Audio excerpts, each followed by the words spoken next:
Hello and welcome to episode 62 of the Mo Money podcast. I am your host, Jessica Morehouse. Thank you so much for listening to this episode with my guest who I actually got to finally meet in person a few weeks ago, I guess. That's when FinCon 2016 was. I'm talking about Mrs Frugalwoods. Not her real name, obviously, or maybe it is. I don't know. Maybe she's changed it recently. But she is one half of the bloggers from Frugalwoods.com. She blogs with her husband, Mr. Frugalwoods. And their whole concept behind the blog is all about simple living and frugality, and it's awesome. There's a lot of great stuff on there, and I've got to say, I was a super fan, and I met her at FinCon, and she was absolutely just what her brand is. She is so genuine and so nice and friendly, and she even invited me to visit her on her homestead in Vermont, which I may take advantage of because I've always wanted to have a reason to go to Vermont, and it's not that far away from Toronto, so we'll see. So we've got a great episode ahead, and first, before we get to that interview, I want to thank Lowest Rates for sponsoring this episode, where you can find the lowest rates in Canada on lowestrates.ca. Whether you're looking for rates for your mortgage, auto insurance, life insurance, or more, you can find it just like that, and it's free. So lowestrates.ca, guys, check it out. All right, and now on to my interview with Mrs. Frugalwoods. Thank you for joining me on the show today. I'm glad to be here. Yeah, I'm glad to have you on the show. And I know you also podcast yourself, right? You've got a podcast you're a part of. Yes, Sometimes. Although I claim no real technical ability, I just get to talk on a podcast once a month. So I don't have to record it or plan it, which is great. Yeah. And what is that podcast called? So that is Martinis and Your Money, and that's Shannon over at Financially Blonde hosts that, and it's a great podcast. That sounds like a lot of fun. Martinis and money are my two favorite things. So Yeah. Okay, well, let's kind of, I'd love to share the reason I reached out to you is you have such a great story that I think a lot of people can, either relate to or just dream of. I personally have dreamed about doing what you've done. So, but let's kind of start from the beginning, because you have an awesome About page on your website that really goes into detail about who you and your husband are and kind of your values and why you have done what you've done. So it seemed kind of like even from college, you were pretty frugal. Is that right? Yes. Yeah. So we have really both sort of been frugal by nature. We were frugal kids even. And so it's something that has just been kind of ingrained in us throughout our whole lives. And then meeting each other, I think we only reinforced it in one another. So it's, we were frugal to a degree, but then when you couple with someone who is similarly frugal, I think it just really augments those values. And that's kind of always been a cornerstone of our relationship and of our marriage is being very mindful with our money. So it does come naturally. And so Extreme Frugality was kind of just another little step in the journey for us. Mm-hmm. Well, that's nice because I feel like a lot of people struggle when they meet someone, everything, all the boxes are ticked. But then when you kind of talk about money, you can find out that they're the complete opposite. They're a big spender, or they have a lot of debt, or they just don't care to be involved in anything money related. So that sounds nice to have someone who's on the same page as you. Yes. Yeah. I don't think that you necessarily have to be on the same page at the outset with a partner, but getting there, I think, is paramount, because it's, how you spend your money is how your life will go. And so I see, the way that people manage their money, that's the way you're managing your life. And your destiny is very closely tied to how you spend and save. And so if you have those similar goals, if you and your partner are both interested in, say, sailing the world, that's wonderful. You share that goal. And so then you also should be sharing your financial goals so that you're reaching that destination and it's a feasible thing for you. So, I think people who don't find a partner who's on the same page at the outset, I wouldn't fret, because I think you can get there. And I think it's much more about what you want out of life. Absolutely, which is something that, maybe you don't bring up at the beginning of a relationship, but definitely when you're getting a bit more serious, that's when you've got to be like, so what do you want out of life? What do you see for yourself? I don't necessarily see myself retiring early, but I think me and my husband definitely have the same goals in that we want to see how far we can go in both of our careers, even though they're very different careers. You know, we're very career oriented in this stage of our life. And eventually we do want to maybe retire earlier than we need, we have to, and just kind of travel. I think that's, for us, it's a big reason why we do save and, also live fairly frugally, is because we want to save as much money so we can afford, to go on trips. Absolutely. And, frugality, it's really not about retiring early, because a lot of people say, oh, I don't want to retire early. And it's not really about that. It's about having freedom. It's exactly. about not being tied to a paycheck. It's about not being beholden to debt payments every month. It's about, looking at your life and thinking, oh, wow, I can kind of do whatever I want because I'm not in a position where I have to keep a certain job, And so for me, I've already retired, but I continue to write because I love it. And I don't make nearly as much money as I did at my career, but it doesn't matter. I'm doing something that I love, and I'm also staying home with my daughter. So it's very much about having the options and the flexibility that having savings can grant you. Absolutely. It's about having more choice. And like you mentioned, you're retired, but you still work because that's a choice that and kind of a luxury. You can work if you want to, and you don't have to, but you want to, right. Which is, that sounds lovely. I think there's lots of people who, I feel like my husband, he's an audio engineer and he loves music. That's his thing. And he always jokes, he's like, I'm never going to retire because he loves what he does. And maybe that's, maybe he's already retired right now, but he's just doing what he loves, and I'm the one that's working the 9 to 5. Absolutely. I think if you're in a position where you're doing what you love and you happen to be getting paid for it, that is a great position to be in, and you should keep doing that. Yeah, no, that's true. Once the blue moon, he'll kind of reflect, be like, I can't believe I get paid for this. That's the kind of wonder, and that's how I feel about writing. I'm like, I can't believe somebody's paying me to do this. That if you have that feeling, then I think you've got yourself in a good position. But, that being said, I think jobs can disappear, and that's something that we saw shockingly here in the U.S. in 2008, that, careers that people assumed were very secure all of a sudden evaporated. And so that's kind of my other side of why I encourage frugality is, you may love your job and you may be doing wonderfully, but you're not necessarily in control of, the broader economy. If you are, let me know, because that'd be great, and we don't know what's going to happen. And so having that safety net is a real comfort to me, and it's a real cushion that you can give yourself. It's like giving your future self the best gift ever. Absolutely. And I think especially when you do kind of embrace frugality and really know what to do to kind of live on a very, fixed budget, say, my kind of thing is, no matter how much money you make, you should never really inflate your lifestyle if you can, and kind of live as cheaply as possible. Because, you don't know what could happen. You could get laid off unexpectedly. That, just like you mentioned, like there's a lot of people that think that they, have a secure job, and then something happens and they don't have the cash because they thought they had another paycheck or several paychecks coming. So if you can kind of create those habits early on, you'll be kind of fine if something like that happens. Absolutely. And it's something that's even more apparent to me now that we have a child, because it's, we have to provide for her and care for her. And so, in the past where, it might have been inconvenient for my husband and I, now, we have someone else we have to be thinking about. So it's very important to us that we have that reserve and that cushion to fall back on. And I think particularly in families where you do have one parent who's staying home, you want to be saving as much as you possibly can of the salary that's coming in.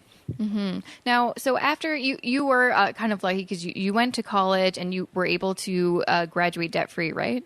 Yes, we did. So that's awesome. The way that we did it, it's a really boring answer. It's people ask like, oh, what did you do? We went to a cheap school. I mean, honestly, at the end of the day, we went to a really inexpensive state school, the University of Kansas. And unfortunately, their tuition is a lot higher now than it was when we went to school like 10 years ago. But there are inexpensive, really great state schools. And, you don't have to spend $60,000 a year on a private school education. And so that's kind of the first point is that we went to a cheap school, and then we did have scholarships, not a ton of scholarships. Mm-hmm. We're not brilliant, but we had a couple scholarships, and we also both worked. So we had jobs on campus throughout college. And, we weren't really saving much money at that time, but we were breaking even every month. And our parents also helped us out because the tuition was so inexpensive. So it kind of is, it's kind of that origin point of, pick a school that's not that expensive, and then you don't have to get into this cycle of taking out a lot of loans. Exactly. And, similar to your situation, I went to the school I wanted to go to, but me and my two sisters, actually, we all went to the same university, Simon Fraser University. And one of the big reasons was because it was close to my parents' house, and we both lived at home, or we all lived at home when we were going to university. So we saved a ton of money because we didn't have to live away from home. Yes. Yeah. That's another great way to save money. Absolutely. So you were able to graduate debt-free, and then you were able to get a pretty good job, or kind of a job that you were able to kind of climb the corporate ladder, so to speak, right? Yes. So, my first job out of college, I actually made $10,000 for the year. Oh. The whole year. Because I was doing AmeriCorps, which is the domestic Peace Corps in the United States. Mm-hmm. And the reason I did that was partially because I'm really altruistic and I really wanted to help people, but also nobody else would hire me. Mm-hmm. So I had to do something. I had applied for something like 60 jobs. Mm-hmm. And, the cycle that you get trapped in is that every employer wants experience. So how do you get experience to get your first job? Mm-hmm. To have a resume to prove that you should be hired. So I was caught in this cycle of not being able to find a job. And a friend turned me on to AmeriCorps, and I thought, this is perfect. I can do something. I can give back. But I can also gain experience. And I was able to start a career in nonprofit fundraising. So my husband and I have actually both always worked for nonprofit organizations. Mm-hmm. And so that first year of earning $10,000, I was able to save $2,000 of it.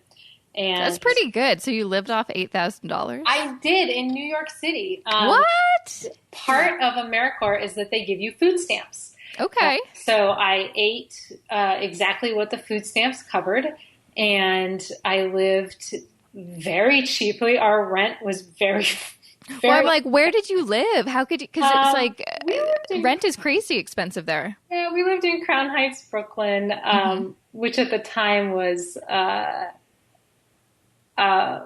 neighborhood in transition, mm-hmm. and it was a very interesting experience. I'm very grateful that I have that experience in my life, because it's it's not a place it's not a neighborhood that I would probably live in again, and it just gave me an opportunity to really broaden my horizons and kind of step outside of my comfort zone. Mm-hmm. So it was a very interesting year, and from there I was able to get other positions with nonprofits. I think my next job paid like maybe $40,000 a year. Okay, that's a big jump from $10,000. Like, this is fantastic. So I was able to save even more. And my husband had kind of a similar trajectory after college. So we sort of started with very low paying jobs, but we were able to save. The key is that we started with no debt, and we just never had debt. That's awesome. So when we got married, I think we had maybe $8,000 between us, mm-hmm. between the two of us, and we just kept saving. We didn't start with very much money. We didn't have gifts from family or trust funds or anything like that. It was really just kind of, okay, we're basically starting at zero. Let's just save and go upwards from here. Mm-hmm. And there is that kind of old saying, it's not how much you make, it's how much you save. And I think lots of people kind of get hung up on, well, I don't make enough to save. It's like, well, I didn't make $10,000 my first year after college or anything like that. But I think I took home like $30,000. But again, I was living in an expensive city, and I had like $200 when I moved out. I'm like, I need to start saving as much as possible. I do not want to move back in with my parents. And so, it was a tough year, and I definitely lived as frugally as I ever have. But I mean, it was possible. It wasn't impossible. Like, it was fine. And I had a great, time living on my own that year. So it's, it's kind of like willpower is a big component, I think. Yeah. And it's funny because I'm the frugality champion, but then also I actually really do come back to, okay, so you need to make more. If you're finding that you're not able to save at the rate you want to, how can you make more? Should you change careers? Can you advance in the career you're in, or can you take up work on the side that will bring your income up? Because it is true, there is a cap. At a certain point, you really are limited by how much you make. And that's what I hear from people who are really embracing extreme frugality, who want to save something like 70 or 80% of their income. That's not possible unless you're making enough to support yourself. You have to eat, exactly. you have to live.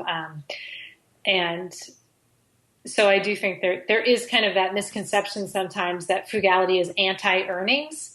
I get that a lot, like, oh, you're against people making it. No, I'm not against you. But it's about saving the money that you have made. And I think there's a lot you can do to manage your career with an eye towards augmenting your earnings in whatever profession and whatever field you're in. Well, exactly. And I think even having that mindset of, oh, maybe I should get a side job to help me earn a little bit extra, that might actually even help your career. I know it has for me in terms of, like, I work in digital marketing, but I started off working more in advertising sales.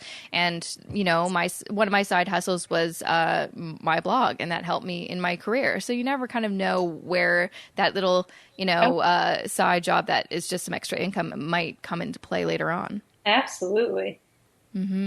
So you and your husband eventually, got kind of better paying jobs. At what point did you decide to kind of change everything and ditch those jobs and move to the woods?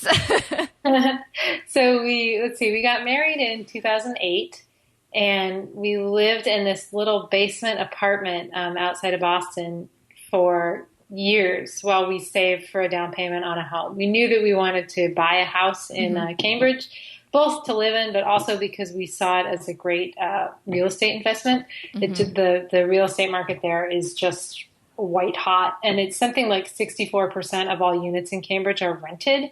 Oh, wow. So there's just a really robust market because Harvard is there, MIT is there, as well as a number of other universities. So you constantly have graduate students, postdocs, PhD students coming through who need short-term housing, and so they rent. And so you have, kind of a very highly qualified, very transient rental population.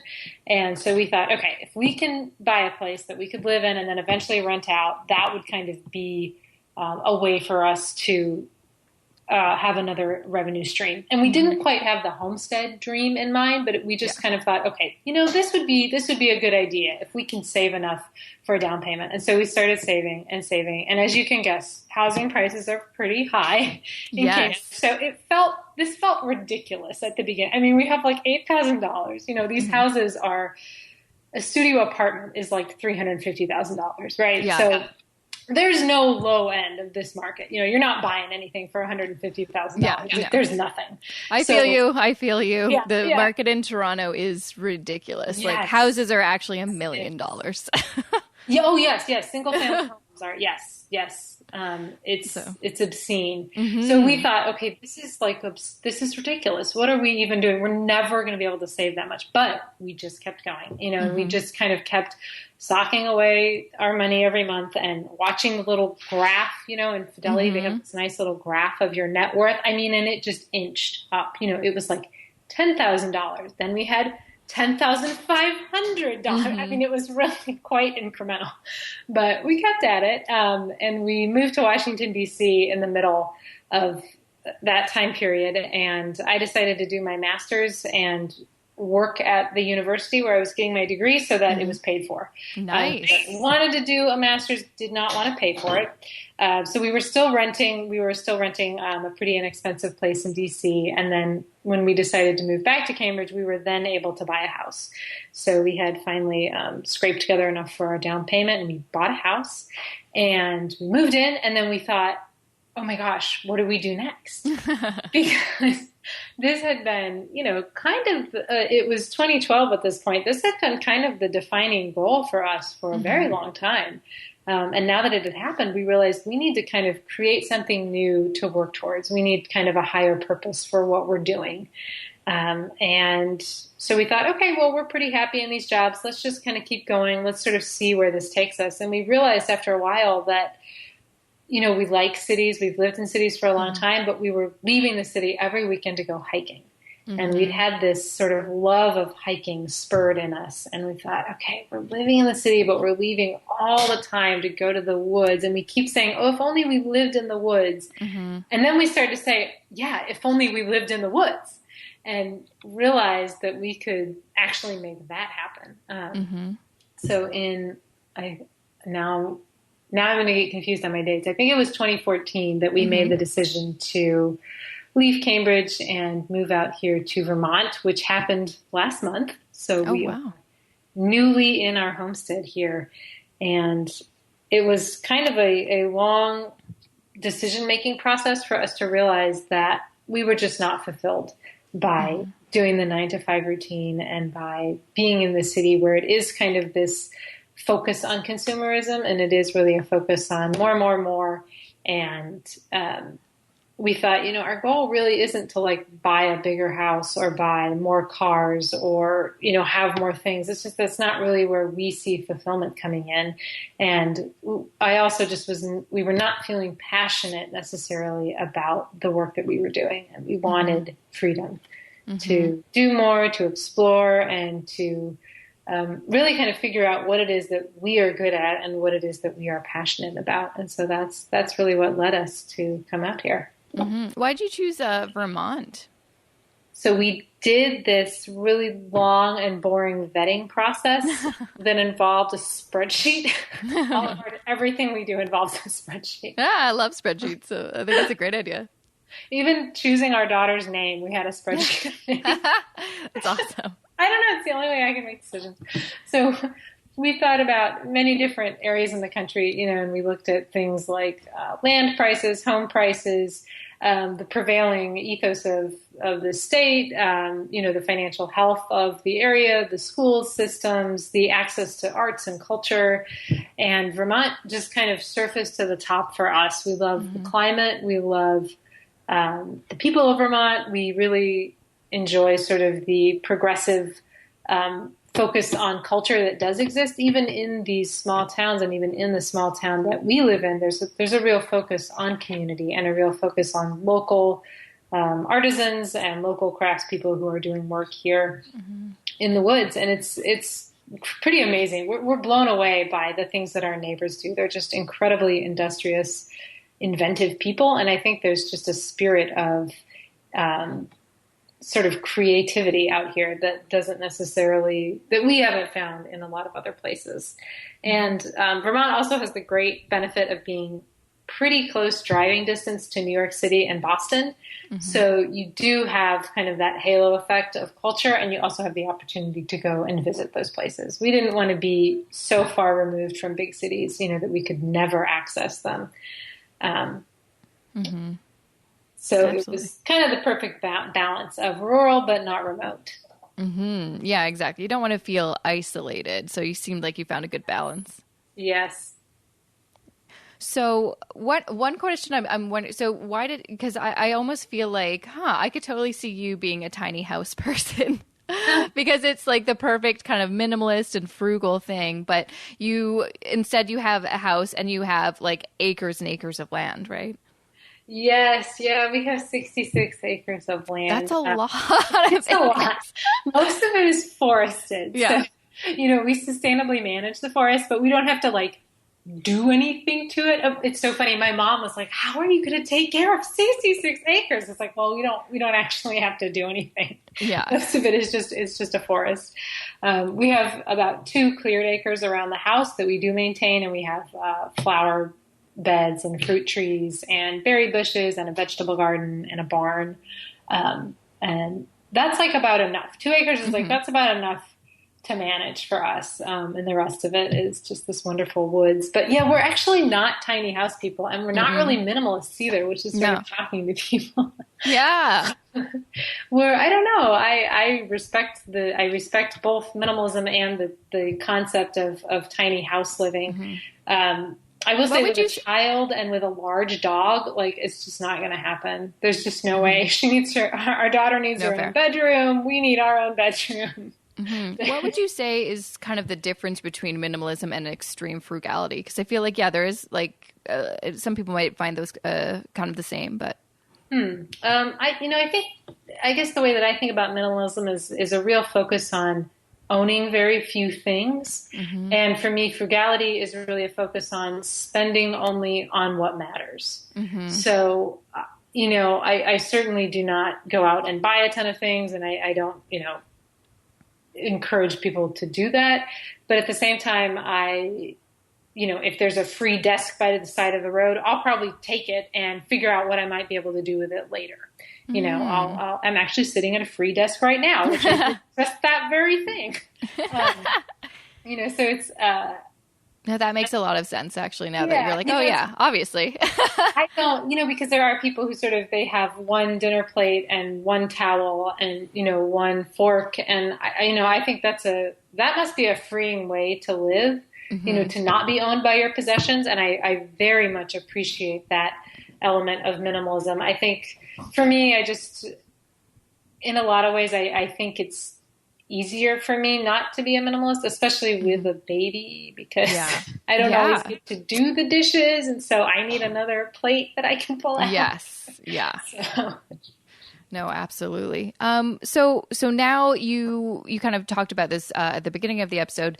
You and your husband still work, but you kind of do it on your own terms. So what do you kind of see going forward? The one thing that always kind of almost like is, when you have the idea of like, oh, if I won the lottery, I'd quit my job and then retire early and do whatever I want. And I almost always afraid of like, what if I get bored? Like, what are your where do you see your kind of life now that you've kind of fulfilled again this big goal? What next? Yes. Well, it's people have asked about that and I say, well, if you want to make sure that you'll never be bored, move to a homestead, because the list of projects, it is so long that it's not even written down. I started to write it down and it just was obscene. Like it was like 2 lined pages long. And I said, okay, we just have to stop. We just need to start doing stuff and we'll figure it out. And it's wonderful. We really enjoy living with the seasons and sort of figuring out what it is that we need to do with each season. I'm looking out, my husband is out splitting wood right now, which is in preparation for the winter. And so it's a very holistic way of living, because you're thinking about what you're going to need months down the road. And you're also trying to really decrease your environmental impact. So we're trying very much to live as sustainably as we can. So taking trees out of our forest that need to come out because our forest needs to be thinned, and then using that for firewood. So finding these systems that we can become a part of is, I think, a lifelong vocation for us. And it's there's so much to do out here that it would be hard to be bored. And it's, the way that our days go now, we kind of have a balance of working on our computers for part of the time and then being outside in the woods for part of the time, which for me is a really nice balance. I like having the work of the mind and the work of the body and balancing those out in our days. So, I think that our goal right now is really just to be here and to enjoy it and to learn as much as we can. It's a very steep learning curve, which is fantastic. Absolutely. Do you ever think you'll move back to an urban area, or do you think this is it? This is what you want? Yeah. I never say never, because life is unexpected and things could change. I would imagine that we will be here for quite some time. It's a place where we're really looking forward to raising our daughter. We really love the community and the schools and all the people here. So I hopefully will be here to raise her. But, when we're older, I don't know, maybe we'll retire to like a penthouse in New York City. I have no idea. I'm not closed to anything because I enjoy so many different aspects of life. And I also love to travel. We traveled quite a bit before we had our daughter and before we moved out here. And So traveling internationally is definitely something I'd like to do again in the future. Mm-hmm, mm-hmm. And you know what I really loved about your story is there's so many articles that keep coming out about lots of young people that kind of live in the city, work a little bit, and then they realize they're just not fulfilled, and they are moving at, like, lots of people our age are moving out of cities to more, farm areas, or just kind of more spacious places. So I don't know. It's definitely kind of one of those dreams I always have. I'm like, maybe I'd be way happier if we lived on the, island somewhere. I don't know. It's kind of a nice. Always try it out. Well, it's nice to know that it's not necessarily a dream, because, people like you have actually successfully done it, and it's possible if you really actually want to do it. So yeah, I think with location independent work, it's people are able to do this because the town that we live in, there are no jobs here, mm-hmm. but there are quite a few people who work remotely, mm-hmm. and it's, which is what my husband and I are doing. It's when you have internet access, it's making geography almost irrelevant. That if you don't need to be in an office with your employer, I think people are seeing, I could really be in a place that I would enjoy living in a lot more and still do the same work. Exactly. Which is becoming, I think, a little bit more easier for people. And, if this is something that sounds like you want to try out, maybe try finding a job where you can work remotely. Right. Absolutely. Well, thank you so much for chatting with me. It was so awesome and interesting getting to know kind of all the in-depth things with your big, from city to country life. Well, thank you for having me. It was fun. And that was episode 62 of the Mo Money podcast. Yay! So make sure to dive in to Mrs Frugalwoods' awesome website at frugalwoods.com. You're going to love it. So many great stuff in there. And also she's just awesome. So want to, help promote and share the wisdom of another awesome personal finance blogger out there. And make sure to check out the show notes. I'm going to put some more details about her, some interesting links in there at jessicamorehouse.com/62. And of course, thanks again to today's podcast episode sponsor, Lowest Rates. Make sure to go to lowestrates.ca to find the lowest rates in Canada for your upcoming mortgage or auto insurance, life insurance, whatever you're looking for. It's super simple, super easy, lowestrates.ca. Check them out.